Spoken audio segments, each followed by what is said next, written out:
Hi friends! Thanks for tuning in. If you like this video, please give it a like, comment below, and take a moment to subscribe to our channel. Christina Lake, located in British Columbia's Boundary Country, is renowned for its warm waters and scenic beauty. Situated just north of the U.S. border, it is approximately 23 kilometers east of Grand Forks and 73 kilometers southwest of Castlegar.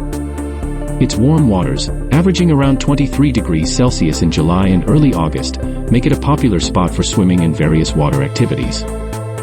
Christina Lake is surrounded by the Monashee Mountains, offering stunning views and a variety of outdoor activities. The area is home to several provincial parks, including Christina Lake Provincial Park, which features a 350-meter sandy beach, picnic areas, and facilities for visitors. The community of Christina Lake has a rich history. It was named after Christina MacDonald, daughter of fur trader Angus MacDonald, who operated the Hudson's Bay Company trading post at Fort Colville. Today, Christina Lake offers a range of recreational activities, including boating, fishing, hiking, and golfing. The Christina Lake Golf Club, designed by Les Ferber, features black sand traps and is a notable attraction for golf enthusiasts. Christina Lake's warm waters, natural beauty, and rich history make it a cherished destination for both residents and visitors.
Thanks for watching!